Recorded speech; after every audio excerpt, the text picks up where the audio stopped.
Amigos de Expreso de la Razón, bienvenidos a esta edición de Café Expreso, donde, vamos a tener una charla pues muy interesante, especial, con el secretario de Educación de Tamaulipas, Miguel Ángel Valdés García, quien está prácticamente cumpliendo 3 meses en el cargo, y sobre eso y otros temas vamos a platicar. Secretario, bienvenido. Muchas gracias, Miguel. Un gusto estar aquí en el Expreso y en La Razón, y te agradezco mucho el espacio. No, gracias por venir. Lo decía yo hace un momento, 3 meses prácticamente en el cargo. ¿Por qué no me ayuda a hacer un primer balance de cómo ha sido este periodo en la Secretaría de Educación? Bueno, pues yo creo que el primer balance que podemos sacar es que entramos en el último tercio del ciclo escolar y era muy importante cerrar bien el ciclo escolar 2024-2025, y eso es lo que está sucediendo hoy, que es prácticamente cuando ya terminan los maestros su curso intensivo.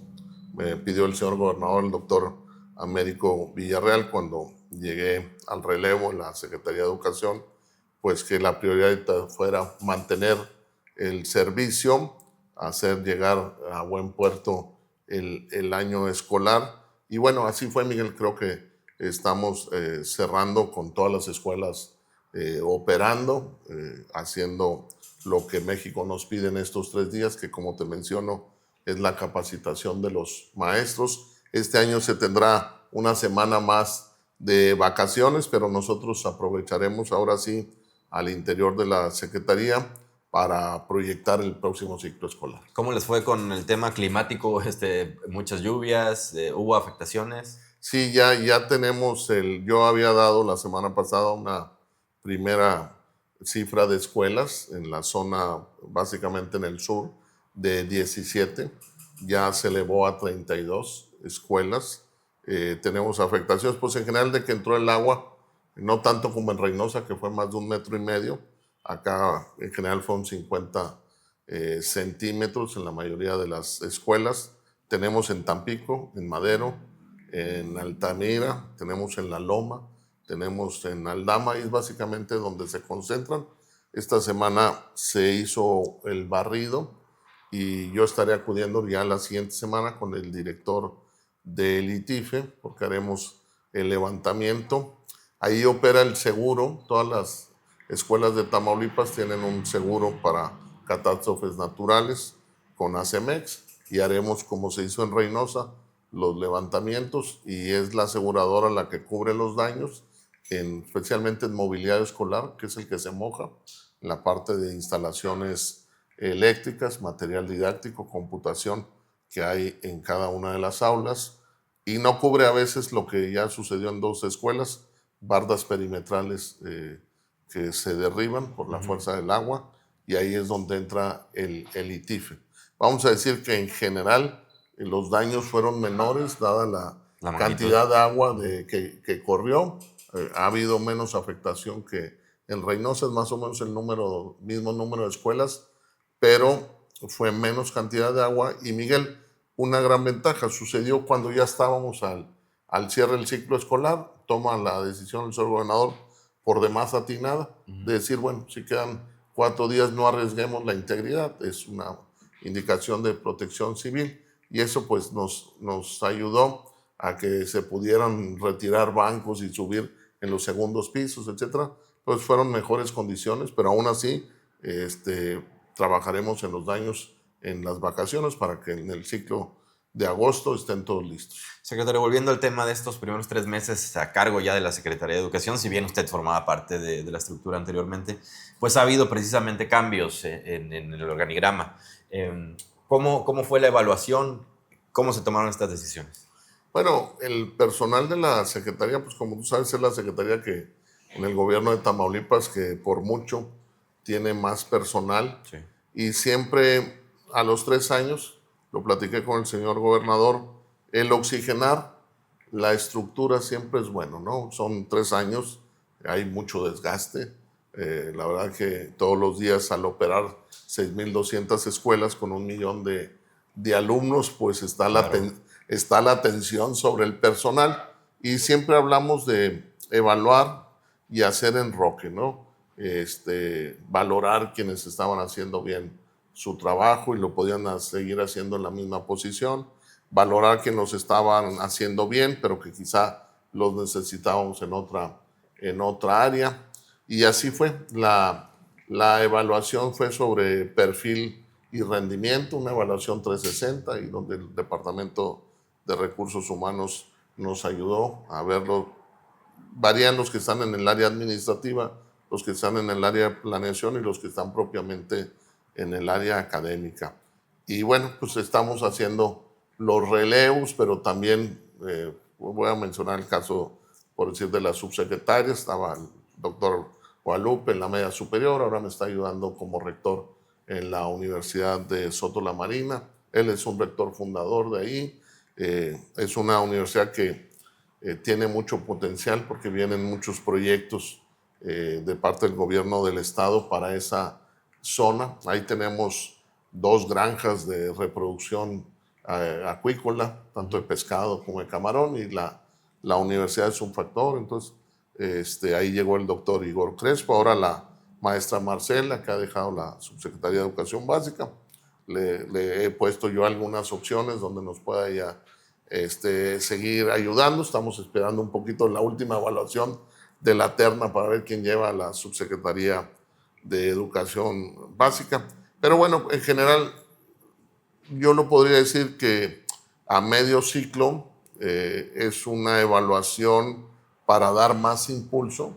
No se trata de nada más cortar por cortar o porque llega alguien nuevo, etcétera, ni que yo traigo mi gente o mis compromisos, sino valorar lo que está adentro, partir de ahí, y donde no haya buen rendimiento y no hubo buenos números, bueno, pues ahí sí hacer relevos, pero donde sí hubo buen rendimiento y buenos números, pues que sigan ahí. Y donde hubo buen rendimiento, buenos números, pero se aprecia que puede haber un mejor rendimiento si hacemos un enroque, pues así es como lo hicimos, y yo creo que en agosto lo terminaremos. Todavía está en curso, algunas jefaturas de departamento, algunas direcciones que no hemos terminado la evaluación, pero procederemos con la idea de tener un equipo ágil, un equipo que vamos a decir que para el segundo tercio del gobierno del doctor Américo Villarreal tenga el mismo ímpetu que tuvo el primer equipo que inició este proceso en la Secretaría de Educación. Para nadie es un secreto,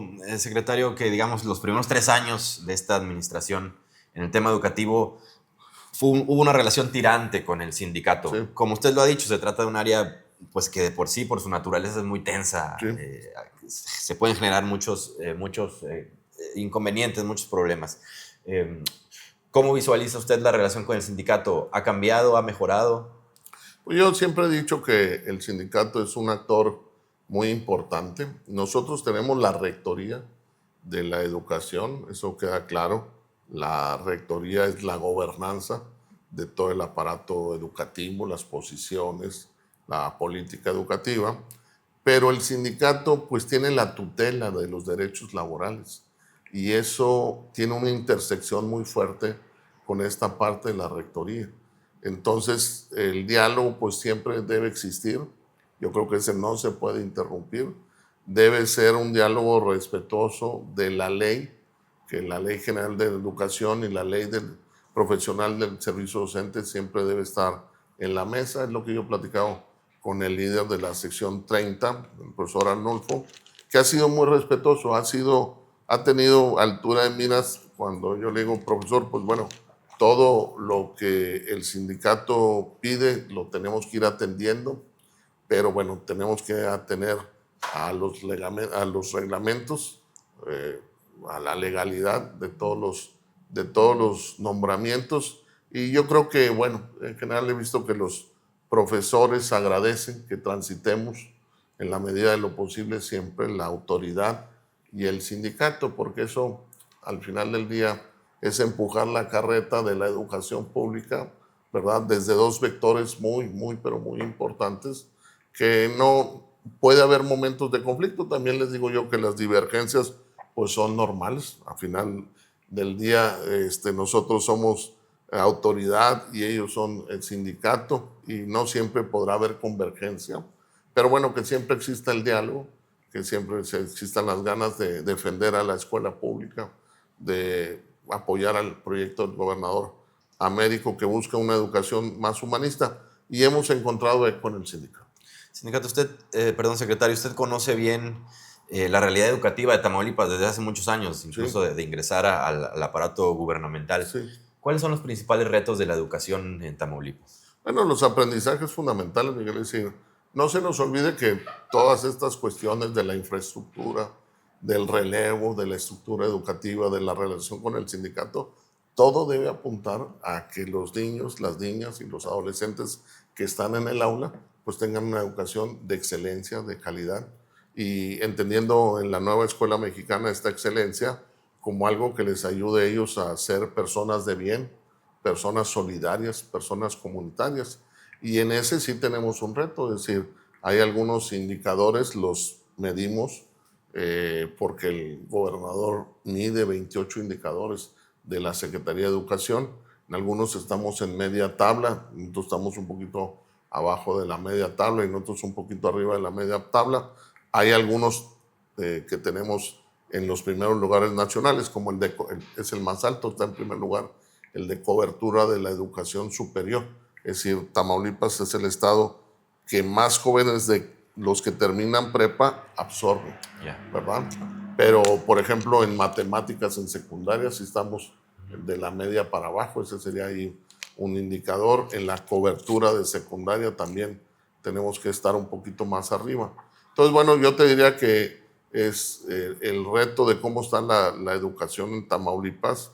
Sí necesitamos seguir empujando, seguir armonizando un poquito más. Creo que esta buena relación constructiva con el sindicato va a ayudar. Ayer teníamos la ceremonia de la Olimpiada donde reconocemos a los mejores promedios.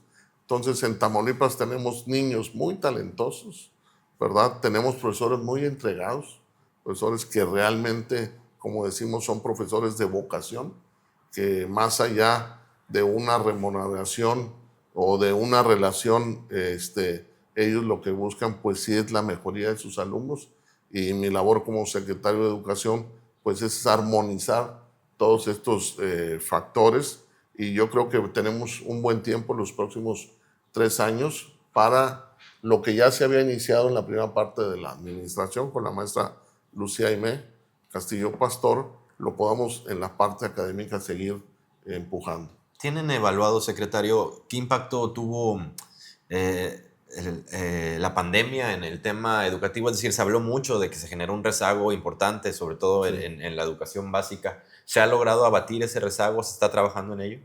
Sí, la verdad es que yo llegué como subsecretario de Planeación, que es el área que ve un poquito, de ahí depende la evaluación. Medir la pandemia en todo el mundo, en todos los sectores educativos. Me tocó a mí participar recién terminada la pandemia en una reunión nacional, internacional en Londres, Inglaterra, con todos los secretarios de Educación. Éramos 4 personas que íbamos representando a la Secretaría de Educación Pública de México. Y veíamos pues que en promedio es difícil, Miguel, cuantificar el atraso de la pandemia, pero en general se atrasó 2 años el sistema educativo, vamos a decir. Niño que estaba en quinto, vamos a decir que se nos quedó en tercero de primaria, ¿no? Eso en términos cognitivos.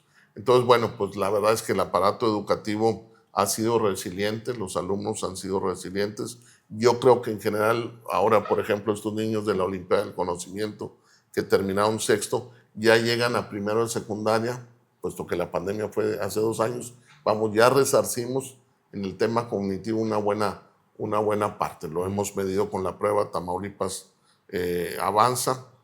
Y el tema socioemocional, ahí sí todavía estamos viendo que necesitamos reforzar, porque la pandemia trajo atraso en lo cognitivo, pero trajo también en la madurez emocional de los alumnos. El encierro fue muy dañino para Sí. los infantes, puesto que están en la edad en que necesitan mucho la relación, la convivencia, el juego y desde luego el apoyo afectivo que muchos de ellos no tuvieron en el encierro. Entonces, bueno, esa parte todavía nos va a llevar tiempo. Nosotros creemos, y lo hemos platicado con el secretario Mario Delgado, que este apoyo socioemocional con más especialistas en psicología, en las escuelas, lo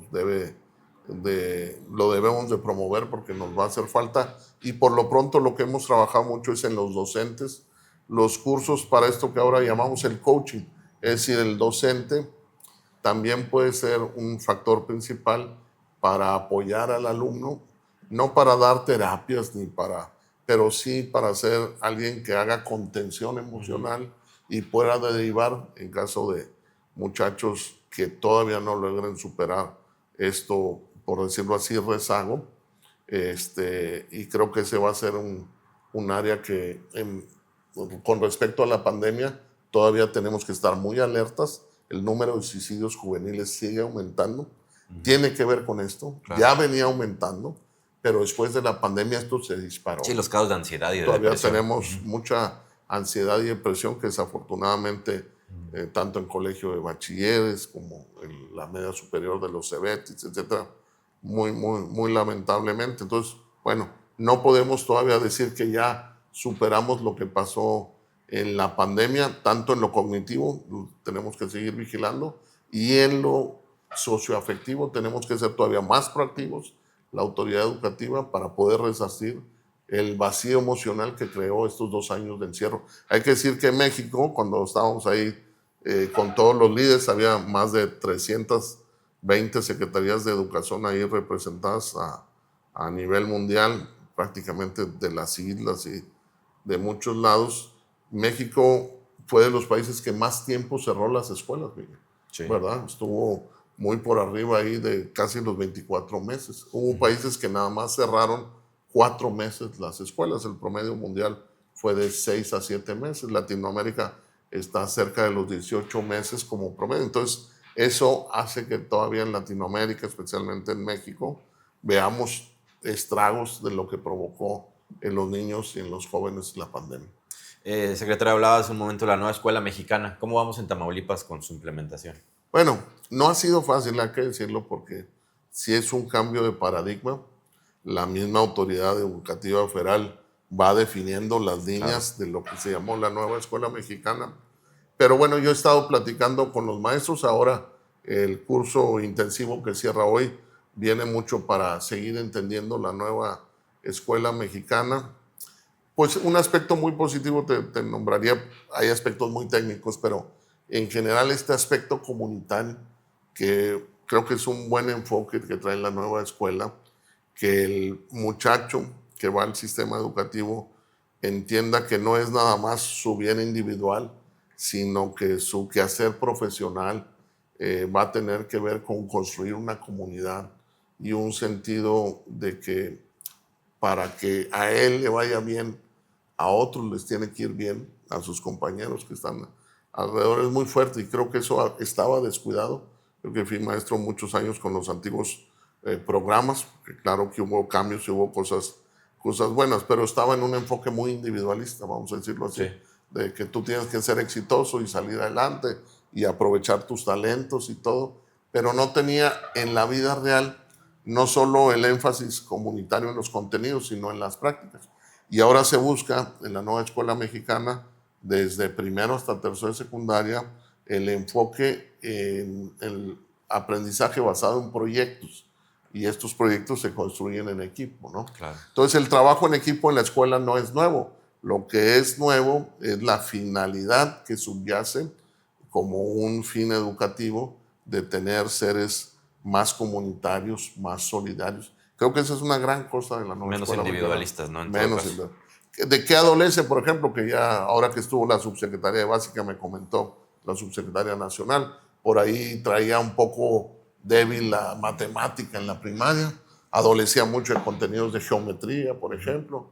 Entonces eso no hay que desdeñarlo, lo van a volver a poner.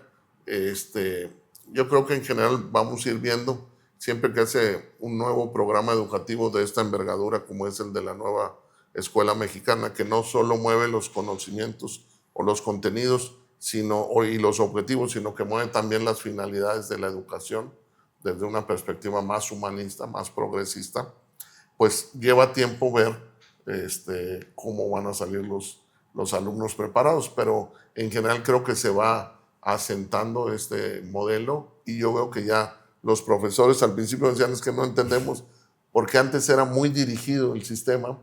Te decían el objetivo 1.11 lo vas a dar el 10 de mayo y el 1.112 lo vas a dar el 11 de mayo. Sí. Y es en esta y dura 2 horas y vas a hacer esas actividades.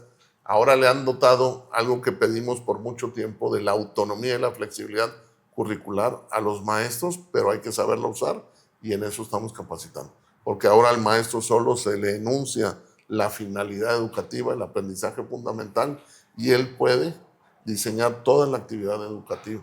Y eso es muy importante, nada más que necesitamos poco a poco que los profesores vayan tomando experiencia en hacer esto. Secretario, ¿se ha contemplado en algún punto un modelo similar o que pudiera emular al de aquellas escuelas de tiempo completo?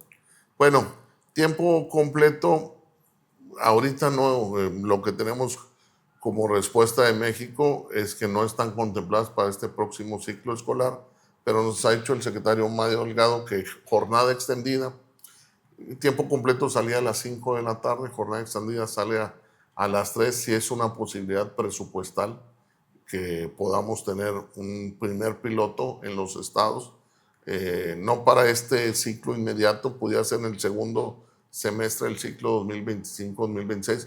No sabemos todavía qué cantidad de escuelas podíamos pilotear, si 300 o 600 de las 6,000, pero nosotros lo vemos con muy, muy buenos ojos. Tiene que ver con las necesidades modernas que estamos viviendo ya hoy aquí en Victoria y en todo Tamaulipas, de muchas mamás y papás que trabajan, prácticamente los dos, que salen más tarde del trabajo, que se les dificulta un poco este tema de salir tan temprano a recoger a los hijos.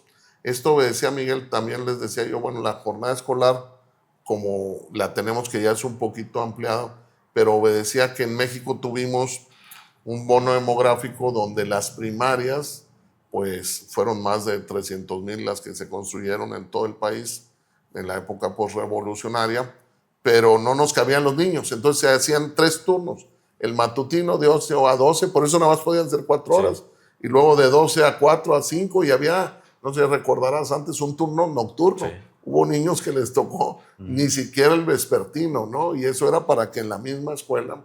Ahorita ya los turnos vespertinos van de salida en Ciudad Victoria, en el centro prácticamente. ¿Por qué? Porque no es ningún defecto del sistema educativo, es que ya no hay la cantidad de niños. Sí. Ahora lo tenemos, el bono demográfico concentrado en prepa. Entonces, bueno, ahora da la posibilidad de que la escuela opere en jornada extendida. Eso es un factor que dio pie a esto cuando nació tiempo completo, y estamos esperanzados de que se pueda aplicar un primer piloto el siguiente año escolar en el segundo semestre. La mitad, digamos. Secretario, ya para terminar, otro cambio al que usted le ha tocado, pues no sé si implementar, pero con el cual trabajar no es menor, aunque algunos lo pudieran pensar, es la eliminación de la comida chatarra de las escuelas, porque también es un tema cultural. ¿Cómo le ha ido con eso? No, bueno, la verdad que la Secretaría de Educación Pública, con la presidenta, la doctora Claudia Sheinbaum, le apuesta mucho. Yo creo, lo he platicado con el señor gobernador, doctor Américo Villarreal, que le entiende muy bien a este tema. El tema de la obesidad en México se nos volvió una pandemia. El tema de niños y niñas obesos es una pandemia. El tema de adultos que tenemos alguna enfermedad crónico-degenerativa por la alimentación que tuvimos en la escuela es una realidad, ¿verdad? Sí. Yo les comento a los niños que me reclaman un poco por qué no hay dulces.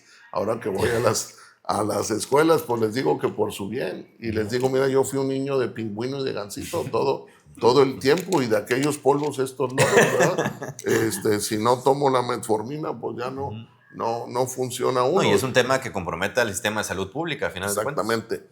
Y fue, es decir, realmente había desconocimiento, nunca hubo la mala fe, pero el ultraprocesado, pues claro, no sabíamos que era una condición de veneno para el organismo, ¿no?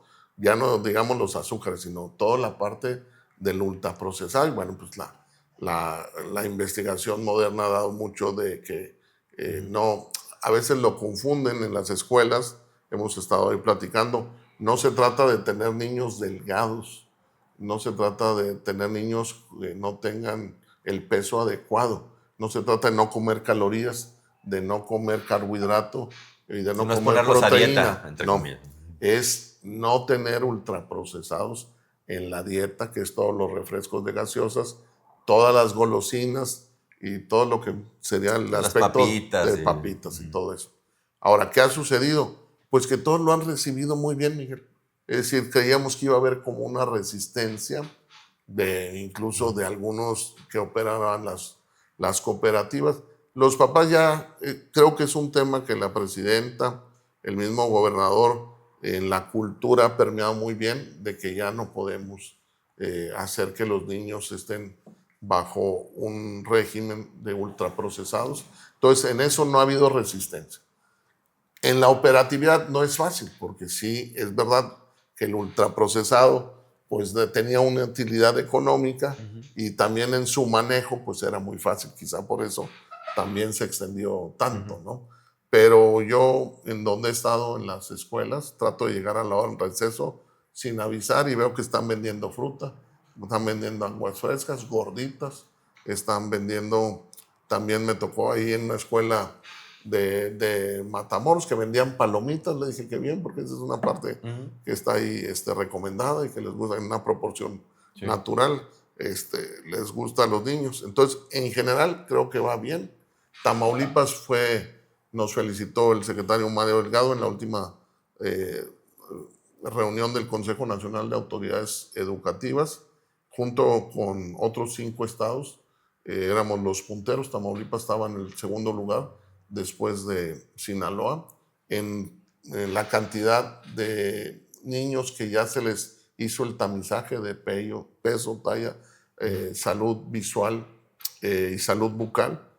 Vamos a tratar de seguir así, pero yo creo que se me hace que es muy buena finalidad que este gobierno va a tener, y nosotros desde luego lo vamos a coadyuvar. Entender que la escuela ya no nada más es el lugar canónico para aprender conocimiento, para aprender valores, sino también para aprender a vivir saludablemente. Eso va a ser un componente, es una gran huella que se va a quedar en este sexenio, de que se dio el paso a que por fin entendiéramos que la escuela también debe formar hábitos saludables para toda la vida. Que es un tema que se había hablado durante muchos años y nadie se había atrevido a meterse de lleno. Yo le comentaba al señor gobernador que me acordé, yo formé parte aquí en Tamaulipas del Consejo Estatal de Nutrición, que era un intento en ese entonces por el secretario de Salud, el doctor Norberto Treviño, pues de contener esto, de tratar, pues ya veíamos que venía,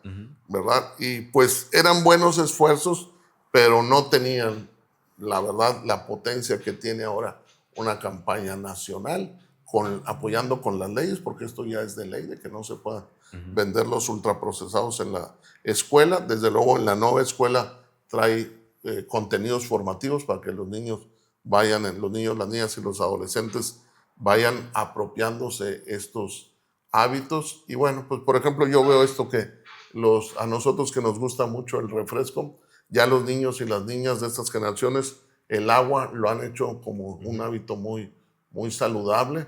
Esperemos que ellos también, todo lo que sea alimentación nutritiva, coadyuvando con que ya en las cooperativas de la escuela no haya todo esto, pues vayamos a tener en los próximos 10, 15 años una disminución muy fuerte, como decías tú, el gasto que se tiene hoy en México, como lo dijo Zoé Robledo, director nacional del IMSS, en todas estas enfermedades de los adultos de 50 años para arriba, ¿verdad? Pues va a ser una cosa muy beneficiosa para México. Pero yo les digo a los niños, pues ¿por qué nos quitaron los dulces? Porque te queremos ver más feliz y más sano, ¿no? Y también decir que agradecer mucho a los padres de familia, porque el efecto que ha sucedido, Miguel, es que ahora sí les ponen lonche, ¿verdad? Sí. Ya te había hecho un hábito como que se les daba el dinero. Ahí Para te gastar. compras algo en la Como usted decía, cooperativa, un gansito ¿verdad? o unos papitos. Sí, sí. Y bueno, pues la verdad es que las mamás, no sé si a los papás les den lonche, pero a los hijos sí les están poniendo lonche. Es un cambio de hábito. Sí. Secretario, muchas gracias por Al venir. contrario, Miguel, gracias a ti, al Expreso, a Pedro Alfonso, a todo el equipo de esta gran casa editora. Gracias a ustedes por su atención.